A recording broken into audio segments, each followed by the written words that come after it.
Maria Luísa, bem-vinda. Eu quero te agradecer, né, por estar aqui nesse bate-papo, nessa conversa sobre reinvenção, sobre psicologia, psicanálise, literatura.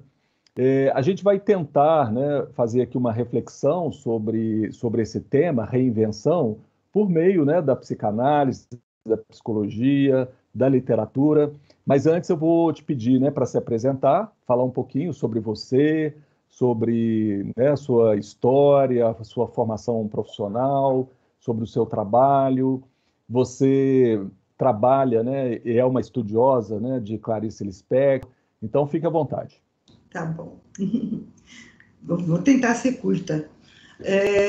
Bom, eu sou psicanalista, eu trabalho no consultório há 37 anos. Eu atendi durante 20 anos crianças, atualmente eu atendo adolescentes e adultos, né? Nessa abordagem que é a psicanalítica. A minha formação foi pela Sociedade Brasileira de Psicanálise de São Paulo e eu moro em Franca, né? Então, a minha formação foi bastante longa, né? Viajando aí esses 400 quilômetros até a capital, né? Mas eu sou psicóloga também, formada pela USP de Ribeirão Preto, né? Meu interesse pela literatura, eu acho que sempre existiu, mas eu fui fazer um curso aqui de especialização, aqui em Franca, na faculdade daqui de Franca, chama FACEF, né? Ela é um centro universitário e faz essa formação e tem essa pós-graduação com professores, inclusive, de Araraquara, é um curso bem bom mesmo, de letras, né? E aí eu fui realizar esse meu sonho mais tardiamente, e aí quando foi para fazer o TCC, né, eu escolhi a Clarice, né, por várias razões. A Clarice foi até responsável pelo meu casamento, só para ter uma ideia. Né? Depois você Teve pode um contar, livro. dar uma palhinha e contar um pouquinho sobre isso aí. Então, porque eu li um livro dela, eu e meu marido praticamente desde que a gente se conheceu, a gente não desgrudou, né? Mas teve um momento em que a gente se separou e uma amiga minha, que até virou madrinha do casamento, ela me deu um livro da Clarice para ler. Chama Uma Aprendizagem ou Livro dos Prazeres. Esse livro me marcou tanto que eu acredito que a tônica do meu casamento seguiu muito tudo aquilo que eu vivi ali e pude refletir. Depois eu fiquei sabendo que esse livro foi muito importante para a Clarice, porque ela provocou um incêndio, né, no apartamento dela, ela fumava muito e ela dormiu fumando.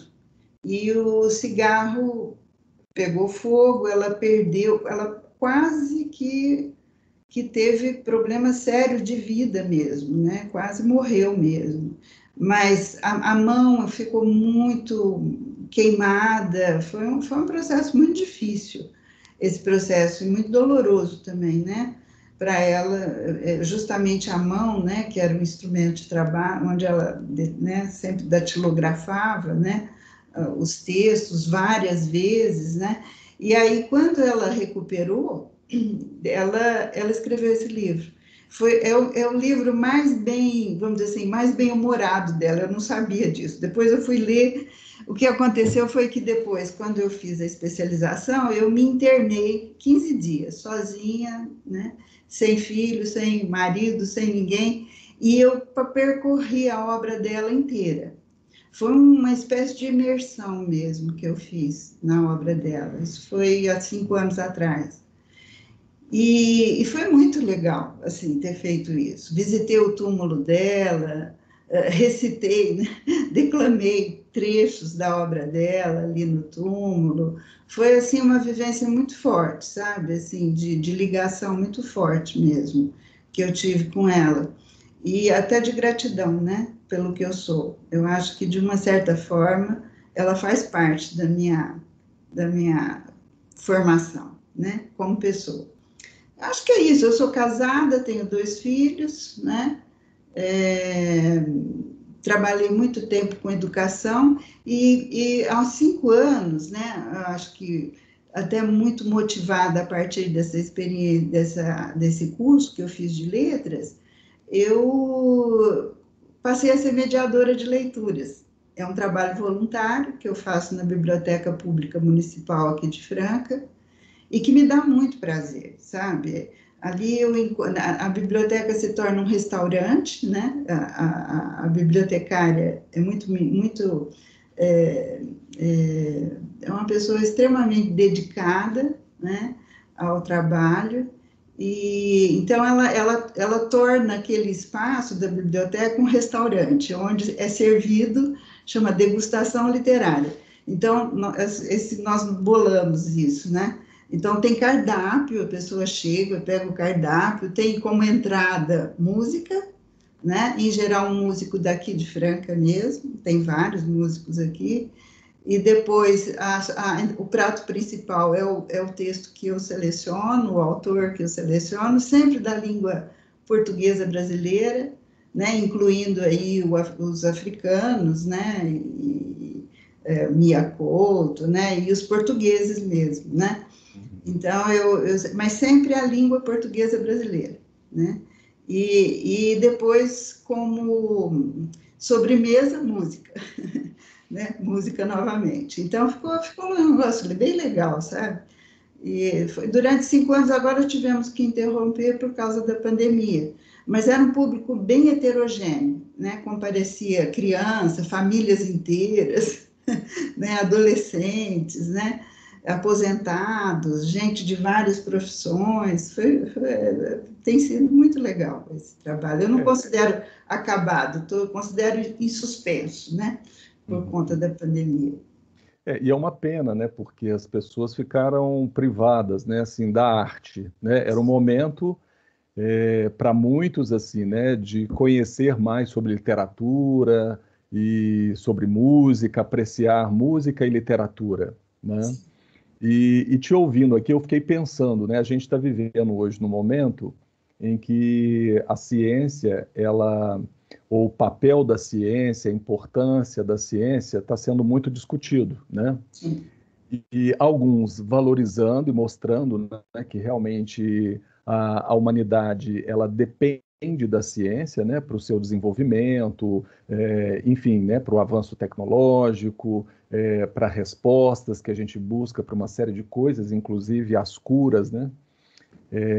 Mas a gente também precisa de arte, né? A gente também precisa de outros tipos de conhecimento, né? De outras experiências. Então, assim, eu fiquei pensando, né, na sua experiência como psicóloga e como psicanalista, como que você observa esse movimento, né, das pessoas, seja nesse trabalho, né, que você acabou de citar, ou no consultório, né, esse movimento de se aproximar, às vezes, mais de um conhecimento mais racional, como o conhecimento científico, ou então buscar respostas, ou talvez sentido, produção de sentido por meio da arte. Como é que você observa isso? Veja bem, o meu trabalho, né, eu trabalho com pessoas que estão lutando por uma sobrevivência psíquica, né? Elas estão, de alguma forma, sofrendo muito, né? É um sofrimento, né, psíquico grande. Então, esse trabalho que eu faço com a arte é um trabalho que também me repousa, né, de uma certa forma, me dá muito prazer, né? Porque é uma outra forma de aproximação, né? É uma outra forma de conhecimento, inclusive, né, a arte. Eu acho que a arte ajuda muito a refinar a sensibilidade, né, a criar até sensibilidades, né, para algumas coisas que a gente não imaginava, né. A arte é um belo caminho, né, tanto quanto a psicanálise. Também a arte, ela nos concede, né, uma capacitação para se aproximar de coisas que às vezes a gente não tem palavras, né? Sim. Ou a palavra da arte, né? E aí ela está presente, né, na literatura, ela está Sim. presente no teatro, na música também. A palavra da arte é uma palavra mais potente, talvez, em algumas situações, muito mais do que a da ciência, né? Sim. eu estou me lembrando aqui de um filme que foi feito a partir de um livro do Carl Sagan, Contato. Esse filme conta a história de uma astrônoma que procurava sinais de vida inteligente, né, vindos do universo. E, enfim, né, sem dar spoiler aqui, ela consegue fazer uma viagem, constroem uma máquina, e ela consegue fazer uma viagem nessa máquina para ter, seria o primeiro contato, né, da humanidade com uma inteligência extraterrestre. E durante a viagem ela consegue enxergar, tinha uma espécie de uma escotilha, uma janela na nave, e ela consegue ver alguns fenômenos astronômicos, algumas estrelas, ela vê uma espécie de uma construção, uma espécie de uma civilização na superfície de um planeta distante, e aí ela diz assim, era preciso estar aqui agora um poeta e não um cientista. Eu não consigo narrar a beleza de tudo que eu estou vendo. Que bonito isso, né? Então, eu acho que essa história aí, né, vai de certa forma, né, nos ajudar a perceber essa diferença da palavra, né? Você tem a palavra da arte, a palavra da ciência, a palavra sagrada, né? São várias as palavras. Né? E como é importante quando, na análise, a gente oferece para o paciente a palavra daquilo que ele está sentindo, né? Porque muitas vezes a gente encontra pessoas analfabetas para sentimentos, né? Às vezes ela chama de tristeza uma coisa que na verdade é raiva, né? Ou ela chama de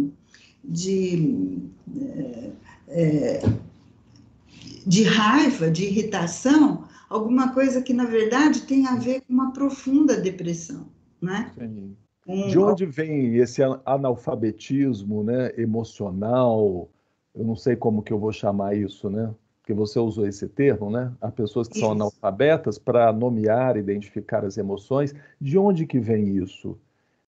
Então, vem... É da condição miserável, né? Alguns são mais miseráveis do que eu estou lembrando aqui agora dos miseráveis, né? Do Vitor Hugo. Na verdade, eu acho que vem da relação mãe-bebê mesmo, né? Vem lá, né? Dos primórdios da gente, né? Vem até de dentro da barriga, né? Quer dizer, há mesmo possibilidade da mãe poder... A mãe, ela sempre tem essa função, porque ela é o primeiro objeto amado, né? Porque junto com o leite vai a sabedoria da mãe, né? Vai o cuidado da mãe. Não é, o bebê não mama só o leite, né? É por isso que mesmo ele não precisando mais do leite, ele quer continuar mamando, né?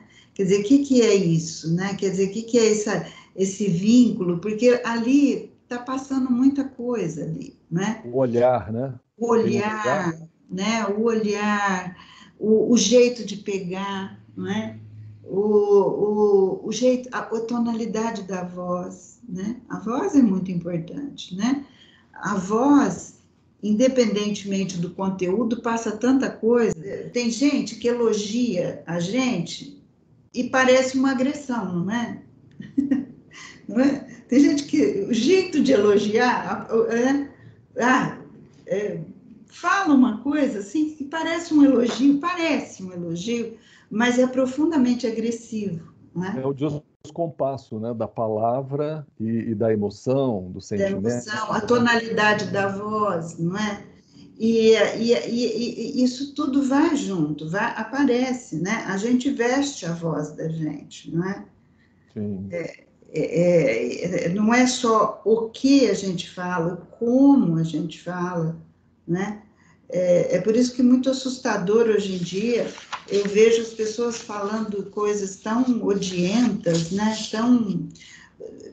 Tão assim, outra vez até pus no meu Facebook, né? Que bom aquele tempo que a gente podia defender ideias sem ver o interlocutor como inimigo, né? Porque, ou querer matar o outro, né? Sabe? Quer dizer, porque, na verdade, ideias são ideias, né? Elas E por podem isso, mudar, sim.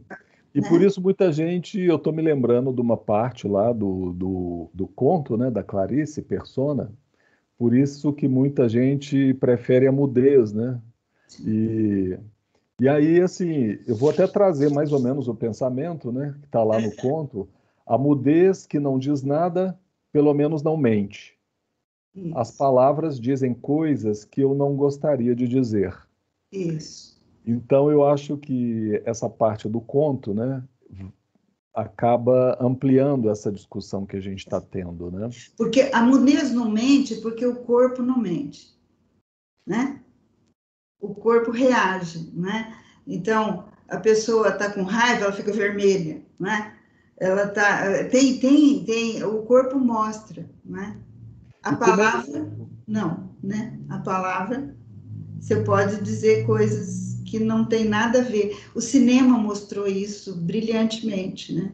Quer dizer, eu sempre digo que o cinema é o nosso meio antropológico mais desenvolvido, né? Porque o cinema consegue mostrar, né? A pessoa falando uma coisa, mas ela, a reação corporal é tão outra, né? Ela flagra isso, né?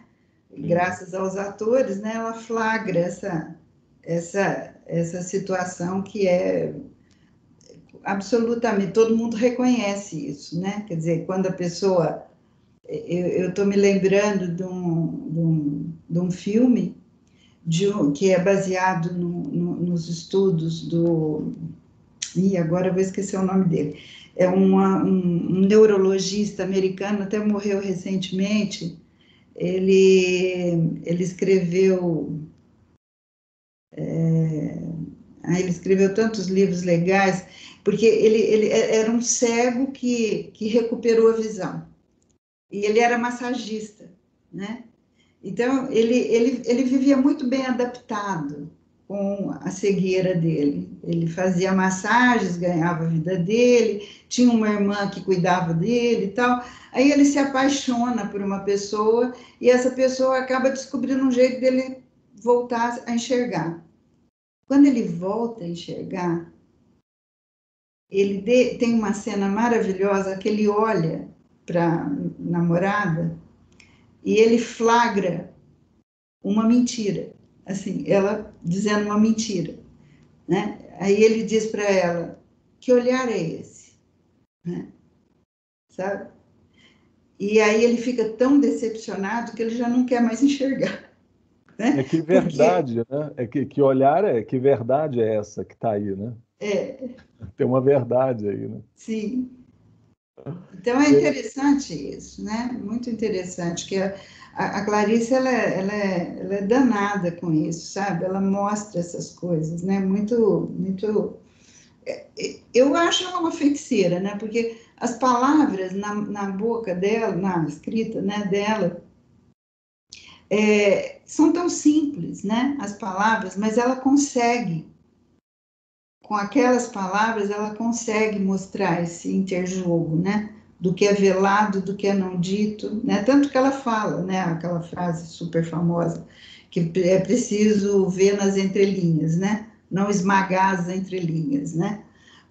Às vezes, eu acho que ela só escreve entre linhas. E a gente é que tem que ler as linhas, sabe? Eu cheguei à essa, conclusão. essa seria talvez uma definição para o trabalho da análise, né?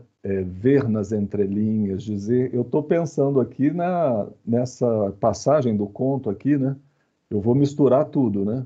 Tá, As entrelinhas, a importância das entrelinhas, a importância da mudez, né? A mudez que não diz nada, pelo menos não mente, e as palavras que dizem coisas que eu não gostaria de dizer. Eu acho que tudo isso tem muito a ver com o trabalho na análise, ou o ah, sim, trabalho de análise, né? sim, Como é sim. que você observa isso no seu trabalho, né, como analista? A mudez, né? A É, palavra que diz algo, a palavra maldita, talvez, né?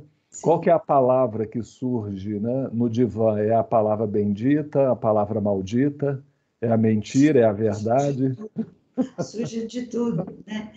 Então, o grande momento analítico é esse capaz de dizer aquilo que não é dito, né? Que é indizível, que não está tendo mesmo uma apropriação. E muitas vezes nem pelo analista, às vezes a gente patina até achar essa palavra, né? Mas quando a gente acha, isso reinventa. Isso é capaz de tornar realmente algo. É impressionante, parece milagre, né? Mas é aquilo que dá é um momento de virada, né? Onde tudo reconfigura, né? Onde novas histórias podem ser criadas, né? E às vezes a partir de uma palavra, como na poesia, né?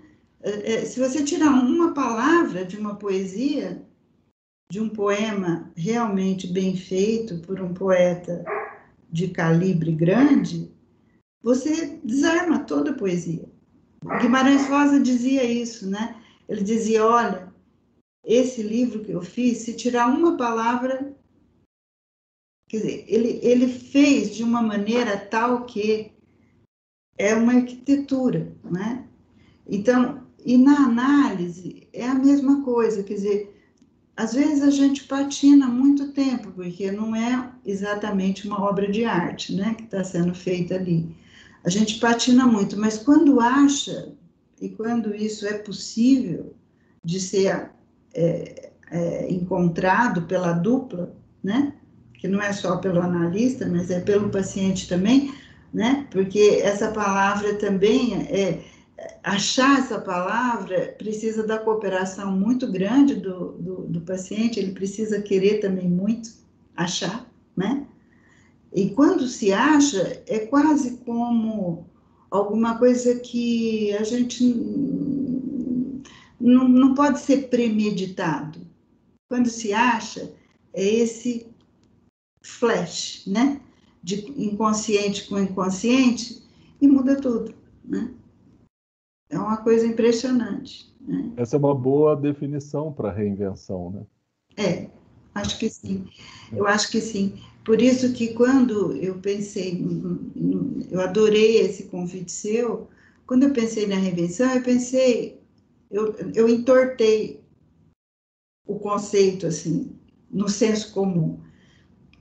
Porque para a gente poder efetivamente inventar, a gente precisa conhecer a tradição. Ou seja, a gente precisa conhecer bem as origens, né? De onde a gente veio, né?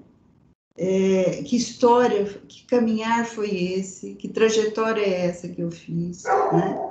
Porque sem isso, ninguém inventa a roda, né? Todos nós criamos coisas em cima de outras vivências. Então, para ter uma experiência nova, você precisa conhecer bastante, né, dessa maneira sua de experienciar, né, até. Eu tenho para mim que talvez uma das maiores tarefas da psicanálise, né, na relação com o sofrimento do paciente, é mostrar às vezes que ele tem crenças equivocadas. Porque nós somos seres, nós humanos, nós somos seres criadores de mitos. E nós temos nossos mitos pessoais, né? E esses mitos vão se tornando facilmente crenças, crenças mesmo, né? Então, trabalhar com essas crenças, dissolver esses nós, né? É alguma coisa muito libertadora, né? Porque muitas vezes elas vêm de equívocos mesmo, sabe? Coincidências na vida que se transformam facilmente em superstições, né? E de autoprofecias, né? que você acaba fazendo sobre você mesmo, né? Ah, eu sou mesmo azarado, né? E aí você vai arranjando um jeito de tudo virar azar mesmo, sabe? Quer dizer, é uma coisa, né? E não conscientemente, claro, porque ninguém quer ser azarado. Não é que a pessoa queira ser azarada, mas é uma situação tal que a pessoa vai, de uma certa forma, criando as condições para que ocorra aquilo, né? Inconscientemente, né? E é aí que entra a parceria com o analista para poder ver isso, né? Para poder flagrar e fotografar isso, né? E Ó, desconstruir, tá né? acontecendo de novo, Sim. ó, né? E desconstruir, né? Essas Isso, crenças. É um trabalho de exatamente. desconstrução, né? Hoje em dia a gente fala muito sobre isso, né? Sim, Esse termo hoje está em voga, né? A desconstrução, principalmente quando a gente fala, né, dos preconceitos, dos estereótipos, enfim, né? isso. É importante, né, a gente pensar na análise como um trabalho de reinvenção, mas também de desconstrução, né? Desconstrução. Desconstrução dos mitos, né, como você disse, das crenças, né? Crenças limitantes, Sim, né? São crenças que muitas vezes, né, impede esse desenvolvimento, né, do sujeito, sim, né? sim, sim. E para isso precisa ter essa escuta muito fina, né? Para poder perceber que esses equívocos, né, que vão sendo construídos também, né? Porque nós somos realmente seres criadores de mitos, né? É por isso que as pessoas gostam tanto também, né, de ouvir histórias, né? Elas criam histórias, né? Nós todos Sim. criamos histórias, né? Somos criadores de histórias e criamos histórias sobre a gente mesmo, né? E eu, por exemplo, eu acho que eu gosto muito de um autor americano também, Christopher Bolas. Ele fala que todos nós temos um idioma, né? Idioma próprio. E a tarefa do analista é descobrir que idioma é esse, né? Por exemplo, eu não gosto de tomar como certa uma palavra que o paciente fala. Ah, isso é coisa do meu superego, porque agora já virou, né? Tá na Senso mídia, comum. né? Senso Senso comum. comum, já virou palavra usada demais, né? Então eu falo, o que que é isso, né? Eu tenho que saber o que que é isso, não para ele, né? Para ele. Sim. O que que ele está entendendo disso, né? Ah, Ou fazer como o Manuel Barros manda, escovar bem a palavra, né? Para poder ver se ela ainda se mantém, né? Porque ele sim. fala disso, né? De escovar as palavras, né? Sim, sim. Eu acho isso. Ele fala também, eu lembrei aqui de um outro trecho da obra dele, né? Que é quem anda em trilhos é trem, sou água que escorre entre pedras, liberdade caça jeito. Eu acho, né, esse pensamento assim, né, acho que uma boa definição, né, do trabalho analítico, né? Do que Sim, se busca em análise, né? Porque às sim, vezes você recebe o paciente lá nos trilhos, né? sim. Você quer Então ver? você Nessa mesma linha, olha o que que fala o Paulo Leminski, né? Ele fala uma coisa tão bonitinha, ele fala assim, nunca sei ao certo se eu sou um menino de dúvidas ou um homem de fé. Certezas o vento leva, só dúvidas continuam de pé. Né? Bonito isso, né? Eu acho que duvidar é bom, sabe? Duvidar é muito importante, né? Ter sim, dúvidas é mais importante do que ter certezas, né? Porque sim, certeza está tudo fechado, né? Se você já sabe, tá sabido. Eu fiquei pensando que talvez, Adriano, a gente não se reinvente, mas talvez a gente realmente precise metamorfosear, sabe? Né? Isso que você falou dos trilhos para a água, né? Quer dizer, a gente precisa se transformar mesmo, né? Na transformação, há algumas coisas que permanecem, mas as que mudam fazem uma nova configuração, né? ou seja, você vira outra pessoa. O que se chama de reinvenção, na verdade, é pura invenção, É, né? Então, faz sentido, né? Porque é criação permanente, né? A sim. gente sempre está criando algo novo, né? Eu- E se Você conhece, transformando. você conhece o borboletário de Campos do Jordão? É a coisa Eu, mais maravilhosa do mundo, o de aquele lá não, mas borboletário. a gente tem um borboletário aqui em São José. E eu Sim. já visitei outros também, assim. É uma experiência fantástica, né? É uma Cê- aula de vida. É uma aula de vida, porque a dor que essa lagarta deve sofrer, quer dizer, ela se comendo para virar borboleta, Se quer dizer, consumindo, né? E é, muitas vezes o paciente chega na análise e te procura dizendo que ele está se consumindo, né? Eu estou me sim, consumindo. sim, né? Então, assim, essa dor da transformação é que assusta. Então, as pessoas acham que mantendo as crenças, elas vão ficar livres disso, né? Dessa dor. Sim. Só que ela vai ficar com duas dores. Você estava falando aí do sofrimento, se é que a gente pode chamar assim, né? Daqueles pequenos animais lá no borboletário, e isso tem a ver com a experiência humana, né? Então, ninguém quer sofrer, mas quando a gente está sofrendo, a gente sabe das possibilidades de criação, de invenção, né? Porque é preciso se transformar em água para escorrer entre as pedras, né? Exatamente.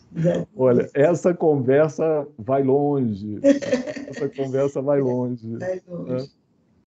Eu estou pensando aqui, né, da gente já ir fechando, né? Então, Sim. se você quiser trazer mais alguma ideia, mais um pensamento, para a gente poder já, né, encerrar esse bate-papo tão gostoso, tão rico e tão inspirador, né?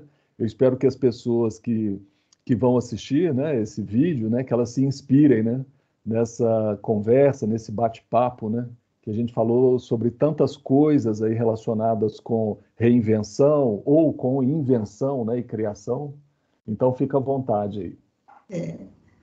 Então, eu achei ótimo o convite, me permitiu pensar, não é? E toda vez que a gente pensa, às vezes as pessoas pensam que pensamento é um negócio assim cognitivo, né? E na verdade, eu acho que quando a gente entra em contato com o sentimento, existe uma possibilidade de transformação, né? Então, quando você me convidou e eu me debrucei sobre o assunto, foi inevitável que eu fizesse uma espécie de digestão, né? Daquilo que eu também já vivi, não é? E é interessante ver como que as coisas podem sempre aparecer sob uma luz nova, né? Eu espero que as pessoas que estejam vendo possam apreciar isso, né? Bom, Sim. mas muito obrigado, viu, Maria Luísa? Tá, Prazer, viu, conversar com você e tomara que a gente consiga aí no futuro marcar, né, um outro bate-papo, uma outra conversa aí sobre esses temas. tá ótimo, então. Muito obrigado, viu, Adriano, pelo convite e fiquei feliz de poder contribuir um pouquinho aqui, Eu que tá? agradeço, eu que agradeço.